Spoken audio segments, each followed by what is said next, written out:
Welcome to Telangana వెలుగు. నేను మీ రాజు.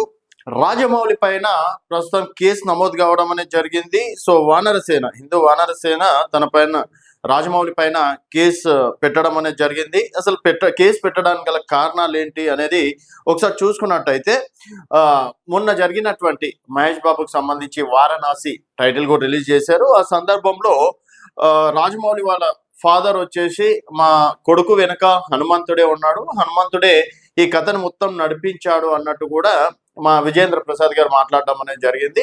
So తర్వాత కొన్ని టెక్నికల్ పరంగా ఆటంకాలు రావడంతో చాలా చికాగ్గా సో నేను దేవుణ్ణి నమ్మను, అందుట్లో నా సక్సెస్ వెనుక మొత్తం హనుమంతుడే ఉన్నాడు అని చెప్పేసి చెప్పిన మాటని అసలే నమ్మను అన్న విధంగా కూడా కొన్ని మాటలు మాట్లాడడం అనేది జరిగింది.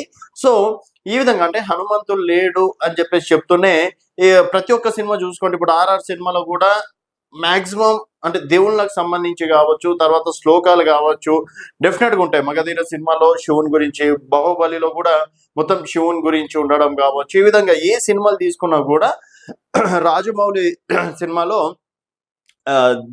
దేవుళ్ళ విషయంలో మాత్రం చాలా పర్ఫెక్ట్ గా తీసాడు. మరి మొన్న అట్లా అనడానికి గల కారణాలు ఏంటి?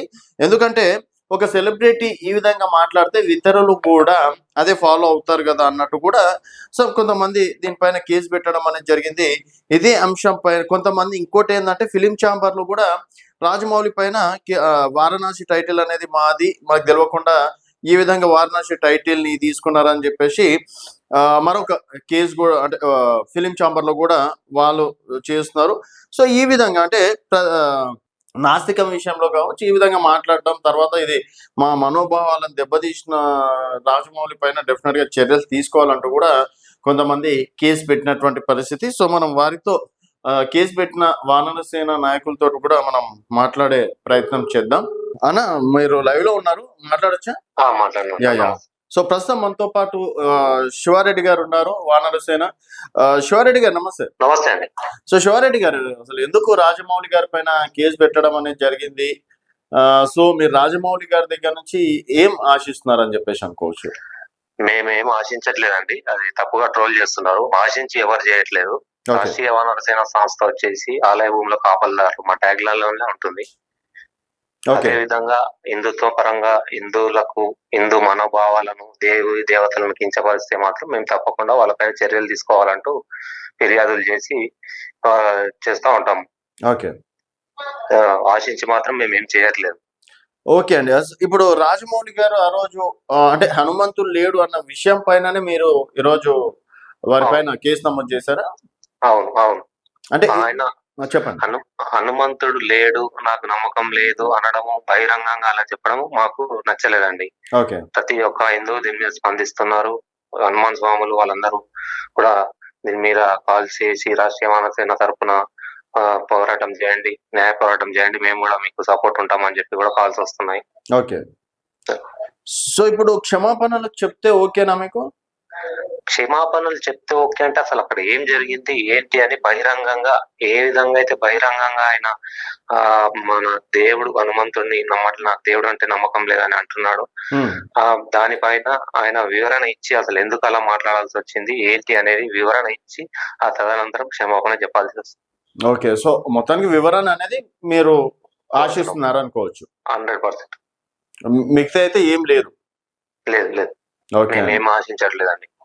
ఓకే అండి. సో ఆయన ఏమన్నాడంటే అసలు దేవుళ్ళ పైన నమ్మకం లేదు, టెక్నికల్ ఇష్యూలు పదే పదే రావడంతో అని చెప్పేసి కూడా అంటే చిరాకులు అట్లా మాట్లాడింది అనుకోవచ్చు కదా? చిరాకు ఉంటదండి, ప్రతి మనిషికి ఏదైనా వర్క్ చేసేటప్పుడు చిరాకు ఉంటది. మనకు కూడా ఏదైనా పని చేసేటప్పుడు ఏదైనా డిస్టర్బెన్స్ జరిగితే చిరాకు అనిపిస్తుంటది. కానీ ఆ చిరాకులో మన దైవాన్ని మన దేవుళ్ళను మనం కించపరచుకోవద్దు కదా. నీకు నమ్మకం లేకుంటే మీ ఇంట్లో పెట్టుకోవాలి, లేదంటే నీ మనసులో పెట్టుకోవాలి, మాట్లాడొద్దు బహిరంగ. దేవుని నిందించడం తప్పు. అది నీ టెక్నీషియన్ల ప్రాబ్లం ఉండొచ్చు, అక్కడ నీ వర్కర్స్ అక్కడ ఏదన్నా టెక్నికల్ గా ఉండొచ్చు, కానీ ఆ దేవుడు లేడు, దేవుడు లేనందుకు ఇలా అయింది, మీరు దేవుడు అన్నారు కదా, మరి దేవుడు ఉంటే ఎక్కడ ఏంటి అని చెప్పి అక్కడ తన మాట్లాడడం బహిరంగంగా అంతమంది ముందు హిందూ మనోభావాలను దెబ్బతీసే విధంగా అలా మాట్లాడడం వల్ల ఇప్పుడు ఇతర మతస్థులు ఏమంటున్నారంటే చూడండి వాళ్ళే ఈ విధంగా దేవుడు అంటే నమ్మకం లేదని చెప్పి కొంతమంది ట్రోల్స్ చేస్తున్నారు. అది కూడా మనం గమనించాలి. ఓకే, సో ఏది ఉన్నా కూడా వానరసేన అనేది ముందర ఉంటది అంటారు. తప్పకుండా అతని పైన చర్యలు తీసుకోవాలని చెప్పి మేము ఇక్కడ సరునార్ పోలీస్ స్టేషన్ లో నిన్న ఫిర్యాదు చేయడం జరిగింది. ఓకే. ఈ రోజు ఎఫ్ఐఆర్ కాపీ కూడా మాకు ఇస్తామని సిఐ గారు విచారణ చేసి ఎఫ్ఐఆర్ చేస్తామని కూడా మాట ఇచ్చారు. ఓకే. తప్పకుండా ఇలాంటి ఎవరైనా సినిమా ఇండస్ట్రీలో దేవి దేవతలను అవమానించి వక్రీకరించి స్టేజ్ల పైన మాట్లాడితే మాత్రం మేము ఊరుకోము. తప్పకుండా వాళ్ళ పైన చర్యలు తీసుకుంటాం. అలాంటి వారి సినిమాలు ఖండిస్తాం, బైకాట్ కూడా చేస్తాం. ఓకే అండి, థ్యాంక్ యూ అండి, thank you so okay, much. జై శ్రీరామ్. సో మొత్తానికి శివారెడ్డి గారు ఏమంటున్నారంటే ఈ విధంగా సరే ఎంత కోపాలు ఉన్నా చిరాకులు ఉన్నా కూడా ఇంట్లో చూపించుకోండి. ఇట్లా నలుగురు వచ్చినప్పుడు ఒక మతానికి సంబంధించి ఈ విధంగా కించపరచడం ఎంతవరకు న్యాయం? సో ఎప్పుడైనా సరే తను ఎందుకు మాట్లాడారో దానికి వివరణ ఇస్తే మేమంతా శాంతిస్తాం, లేకపోతే వారణాసి సినిమాని బైకాట్ చేస్తామని చెప్పేసి కూడా వానరసేన నుంచి చెప్పడం అనేది జరుగుతుంది. సో మొత్తానికి ఆ రోజు రాజమౌళి గారి వ్యాఖ్యల పైన మీ అభిప్రాయాల కింద కామెంట్ రూపంలో తెలియజేయండి. చూస్తూనే ఉండండి తెలంగాణ వెలుగు.